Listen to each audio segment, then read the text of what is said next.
매장에 지분이 들어왔던 그 친구가 매출이 안 되면 그 친구의 마음이 매출과 함께 감소하기 시작합니다. 우리 김 실장님 찐이야 찐. 이제 완전 검증했어. 그래서 이렇게 다점포 하시는 분들, 이런 과정에 사이클을 한 2번, 3번 도신 분들은 이제 동업이라는 것에 대해서 진저리가 아마 나셨을 겁니다, 아마. 네. 멤버십 안내사항입니다.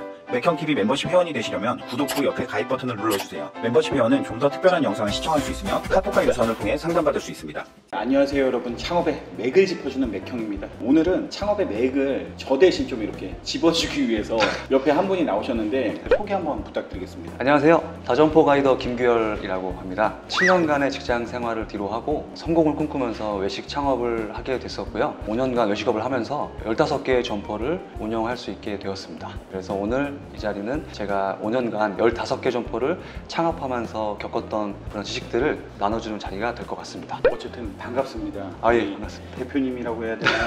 실장이라고 실장님. 불러주시면 될 것 같습니다. 김 실장님.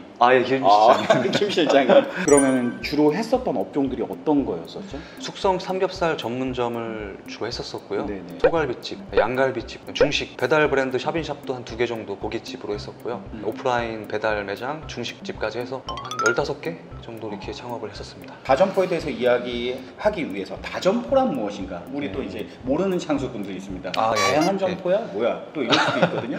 우선 다점포는 말 그대로 여러 개의 점포를 운영하는 형태의 사업을 하는 걸 다점포라고 합니다. 일반적으로는 한 개의 매장을 운영해서 성공을 하게 되면 거기에 대한 노하우와 그 성공 방식을 다음번 2호점이라든지 3호점에 다시 한번 재투자해서 연쇄 창업하는, 그렇게 해서 다점포가 되는 이런 형태로 좀 이해하시면 될 것 같습니다. 또 크게 두 가지 형태로 나눠볼 수 있잖아요. 그렇습니다. 다점포에는 직접적인 투자 방식의 다점포가 있고요. 두 번째는 간접적인 투자 방식의 다점포가 있습니다. 직접적인 투자 방식의 다점포는 말 그대로 대표인 내가 직접 투자해서 매장을 여러 개 소유하는 형태가 될 수 있습니다. 내가 프랜차이즈 가맹점주가 돼서 내가 여러 개의 가맹점을 투자해서 직접 운영하는 경우가 있고요. 또는 개인 브랜드, 내가 만든 개인 브랜드를 직접 투자해서 여러 개 소유하는 형태가 될 수가 있겠습니다. 두 번째 간접적인 투자 방식은요, 내 자본뿐만이 아니라 타인의 자본을 이용해서 매장을 여러 개 소유하는 형태인데요. 가장 대표적인 형태가 프랜차이즈 본사를 운영하시는 대표님들이라고 보시면 될 것 같습니다. 프랜차이즈 본사에서는 직영점을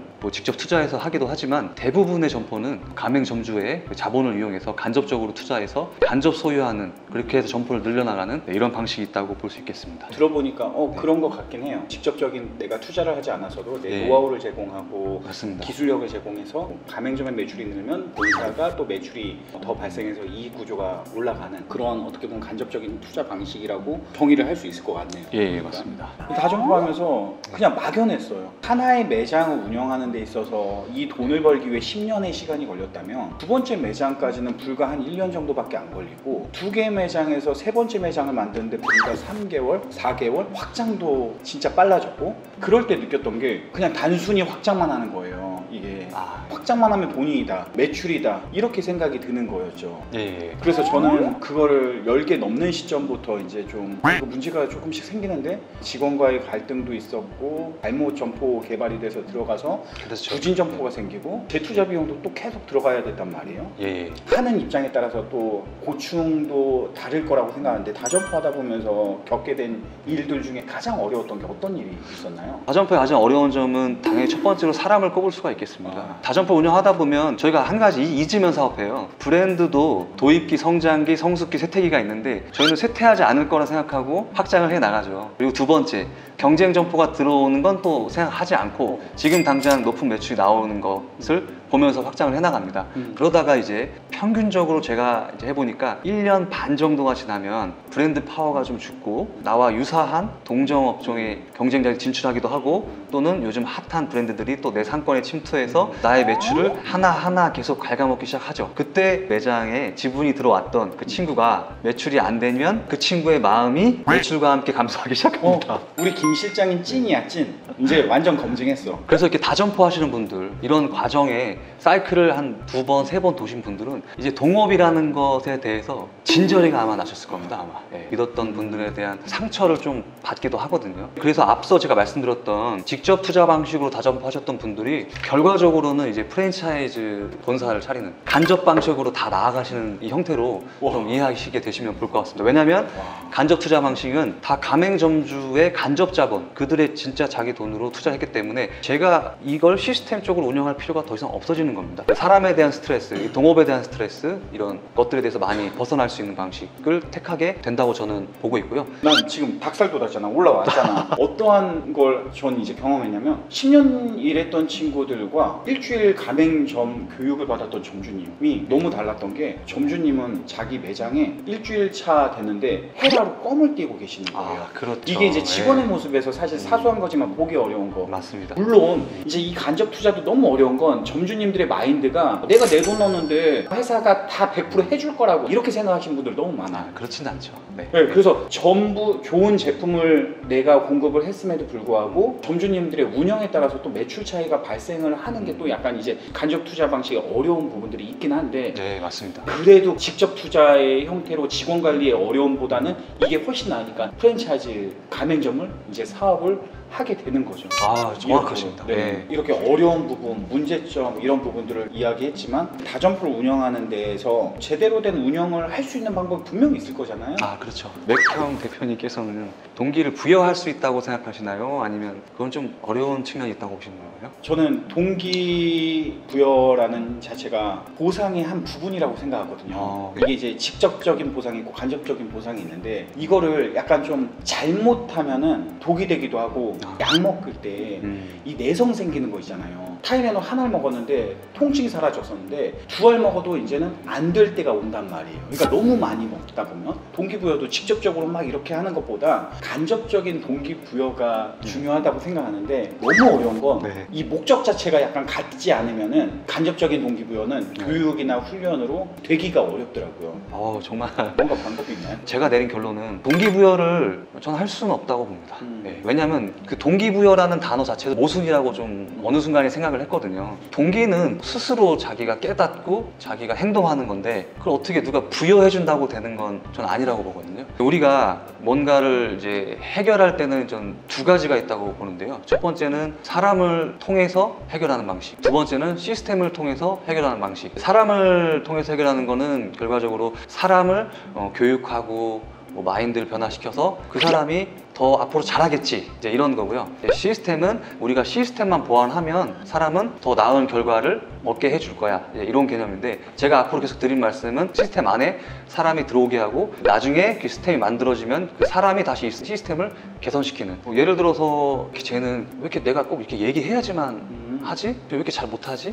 그냥 내가 하는 게 더 낫겠는데? 그런 것보다는 매장에 우리가 지금 하고 있는 이미 일들을 문서에 적어서 습관 리스트 또는 체크리스트라고 저는 얘기를 하는데요. 그런 습관 리스트를 만들어서 그거를 클리어하게 하는 겁니다. 그렇게 하다 보면 본인들이 이제 이렇게 하면 더 좋을 것 같아요, 이렇게 제안해주는 친구들도 환경을 조성해주게 되면은 더 나은 매장이 계속 점진적으로 이루어지거든요. 그런 액션들을 통해서 자기도 성취감도 얻고, 그러면서 자기가 더 동기부여된다, 저는 이렇게 보고 있습니다. 일례로 이제 오픈했을 때 시제를 점검해서 맞춰서 넣는다든가, 그렇죠. 마감할 때 우리가 간판부를 정확히 끈다든가, 그렇죠. 이걸 규칙적으로 반복하면 이게 이제 시스템이 돼서 누군가 오면은 다 똑같이 반복할 수 있는 거, 실수하지 않고. 네, 맞습니다. 예를 들어서 매장을 오픈하게 되면 10시에 오픈하게 되는데 깜빡하고 불 안 켜는 경우, 외부 간판, 그다음에 매장 음악을 틀어야 되는데 어떤 유형의 음악, 예를 들어 발라드 음악을 틀고 볼륨은 17로 해놓는다, 15로 해놓는다, 이렇게 볼륨 수까지. 에어컨을 틀었으면 에어컨 온도는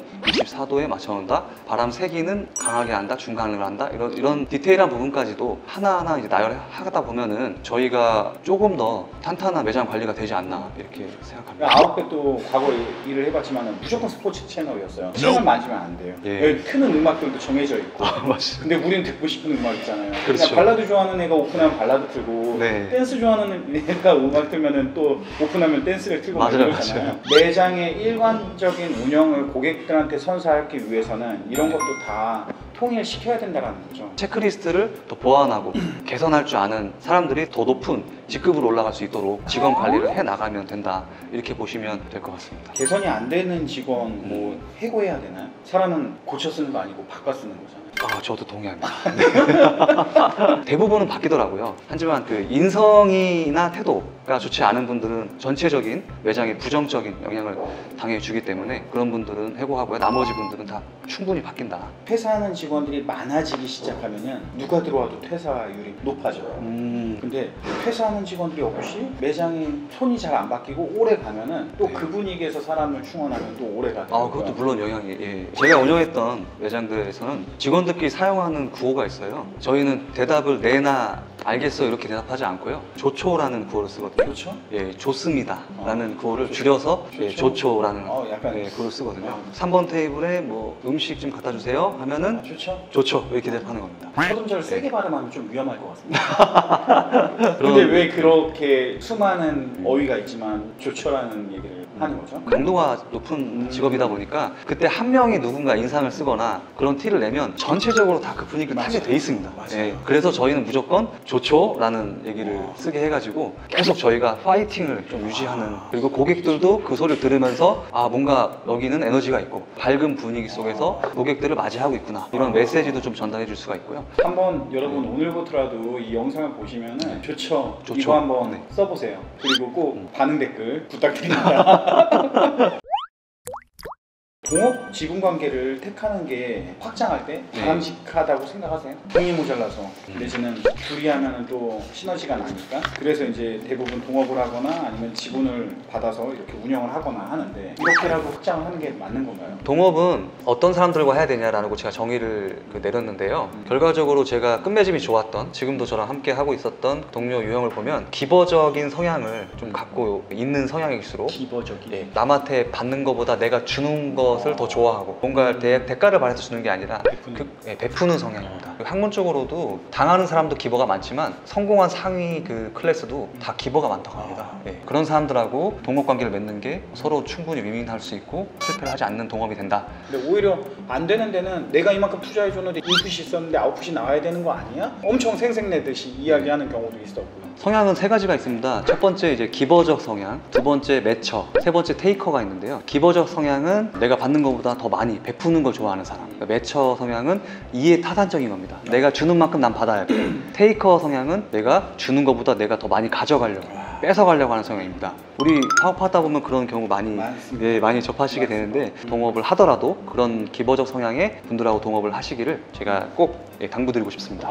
감사합니다. 직원들에게 역할과 책임의 범위를 알려주는 게 중요한가요? 알바와 직원의 차이는 고객을 누가 더 많이 위해서 일을 하느냐, 고객에 대한 만족을 생각하면서 일을 하느냐 안 하느냐가 알바생과 직원의 전 차이라고들 얘기하거든요. 이렇게 먼저 얘기를 하고 인지를 시켜주면 직원들은 당연히 내가 알바생처럼 일을 하고 있지는 않을까라는 생각을 무의식적으로 하게 되는 거죠. 그러면 자기가 알바생처럼 일을 하지 않으려면 고객에 대한 만족을 항상 늘 생각하면서 저희가 일을 하게 되겠죠. 그거는 이제 직원에 대한 기본적인 역할이라고 보시면 될 것 같고요. 점장은 또 뭐가 달라야 하는지 그런 것들을 구분을 또 줘야겠죠. 점장의 여기 매장에 있어야 하는 목적은 점포의 목적하고 전 동일하다고 보거든요. 점포의 목적은 당연히 고객을 만족시켜서 다음번에 한 번 더 우리 매장을 이용하고 그런 과정들이 늘어나면서 매출이라는 성과로 돌아오고, 그러니까 점장의 역할과 책임이라는 것은 이 매장 안에서 고객을 만족시킬 수 있는 활동들을 계속 찾아내고 직원들한테 공유하고 그 직원들이 같이 한 방향으로 일을 하게 되고, 그러므로 해서 결과적으로 매출이 더 상승하고, 이런 개념이다. 제가 지금 점장이나 알바 직원 이렇게만 설명을 드렸지만 뭐 매니저, 주임 이런 직급들도 또 서로 구분을 좀 지어가는 게 매우 중요하다라고 볼 수 있겠습니다. 오늘 이 영상을 시청을 하시면서 여러분들께서 직원들한테 한번 이 영상 보라고 좀 해줬으면 좋겠어요. 고객이 어떠한 존재지? 나는 아르바이트가 아닌데 아르바이트와 같은 생각을 하지 않았나? 요 정도만 느끼면은 여러분들 성공합니다. 성공. 진짜 어디 가서도 밥 먹고 살아요. 이게. 맞습니다. 제가 지속적으로 시스템을 만들어야 한다 이렇게 말씀을 드렸는데요. 시스템을 만들기 위한 기본 조건은 우리 매장만이 지켜야 할 규칙이 반드시 있어야 되고요. 협력 규칙 7가지를 좀 설명드리면서 모두가 같이 함께 한 방향으로 갈 수 있는 그런 기준들을 수립하시길 바라면서 말씀드리겠습니다. 첫 번째는 출근 시간 근태를 준수한다라는 것입니다. 점포라는 공간이 나 혼자만 있는 게 아니죠. 다른 동료들도 함께 일하는 공간이기 때문에 근태가 갖는 의미는 상당히 중요하다고 볼 수 있을 것입니다. 또 매장 안에 직급들이 다 있는데 높은 직급일수록 출근 시간은 저 같은 경우는 뭐 5분, 10분, 15분씩 더 앞당겨서 출근할 수 있는 기준을 뒀었고요. 왜 그러냐면은 좋은 영향력을 끼쳐야 되는데 본인이 직급이 높다고 늦게 나올수록 솔선수범하는 부분도 아니고 좋은 영향을 줄 수 있는 부분들이 없기 때문에 중요하다. 두 번째는 모든 일은 방향에 맞게 할 수 있도록 늘 강조를 해야 됩니다. 또 이 협력규칙 안에 있는 내용들로 이 기준 안에서 지금 네가 하고 있는 활동이 이런 방향으로 가고 있는 거니? 맞게 하는 거니? 항상 질문을 해주시는 게 좋고요. 왜냐하면 점포는 내가 하고 싶은 일을 하는 곳이 아니잖아요. 점포의 목적을 달성하기 위해서 우리가 함께 모여서 그 일을 해나가는 거고요. 그렇기 때문에 모든 일을 방향에 맞게 하는 기준을 하셔야 된다고 말씀드리고 싶습니다. 세 번째는 모든 의사결정의 기준은 다음번에 다시 고객이 올 수 있는가의 기준을 좀 두셔야 됩니다. 왜냐하면 사장님이 그 외부 용무가 있어서 자리를 비우시는 경우도 있고요. 점장이 갑자기 주방이 바빠져서 주방에서 업무를 보는 경우도 있습니다. 사원들이 갑자기 고객들한테 클레임이 걸리거나 어떤 요청들을 받았을 때 당황하게 되거든요. 그때 그래서 어떻게 대응을 해야 될지 모르는데 고객이 지금 만족해서 다시 오는가를만 생각해서 결정을 하면 의외로 되게 고객을 위한 응대를 아주 잘하거든요. 그렇기 때문에 모든 의사결정의 기준을 항상 수립하고 모두에게 인지시키는 게 중요하다. 그 네 번째는 실수는 얼마든지 괜찮다. 그런 인식들을 직원들이 할 수 있도록 항상 늘 심어주셔야 됩니다. 중요한 거는 실수하는 게 중요한 게 아니라 다음번에 똑같은 일이 반복되지 않도록 어떻게 조치했고 어떻게 공유를 했는지 그것이 중요하다고 말씀을 드리고 싶고요. 또 실수에 대해서 관대하고 용인해주지 않으면 매장에 있었던 일들을 사실대로 얘기하지 않아요. 왜냐하면 혼날까 봐요. 사장님들은 매장에서 오늘 있었던 일을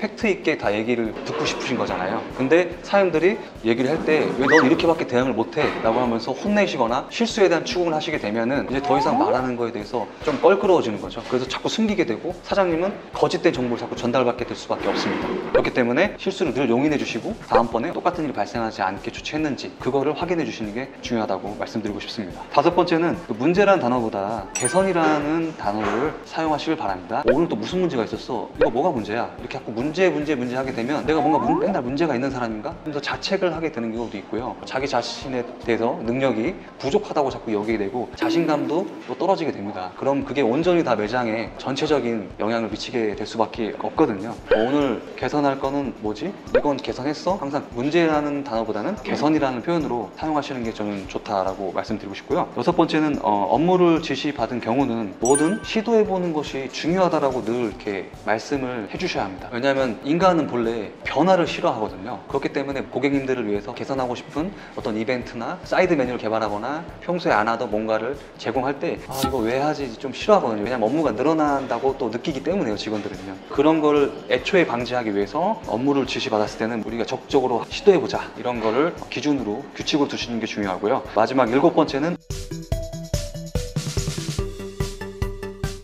직원들을 다 모아놓고 이 규칙에 대해서 충분히 설명을 해주시고 일하는 방향을 명확하게 인지시켜주면 시스템을 만드는데 충분히 좋은 효과를 보실 거라고 말씀드리고 싶습니다. 정말 탄탄하게 운영할 수 있는 기반이 될 수 있을 것 같아요. 네. 여러분들이 앵콜 한번 해주시면 그때 김 실장님 한 번 더 모시고 네. 제가 또 2편 한번 찍어볼게요. 지금 네. 오늘 못다한 이야기가 분명히 네. 또 있을 것 같고 많이 워낙 있습니다. 경험이 네. 많다 보니까 네. 나눌 수 있는 것들이 많을 네. 거라고 생각이 듭니다. 네. 그래서 다음번에 또 모실 수 있으면 좋겠습니다. 예, 감사합니다. 지금까지 창업의 맥을 짚어준 맥형이었습니다. 감사합니다. 감사합니다.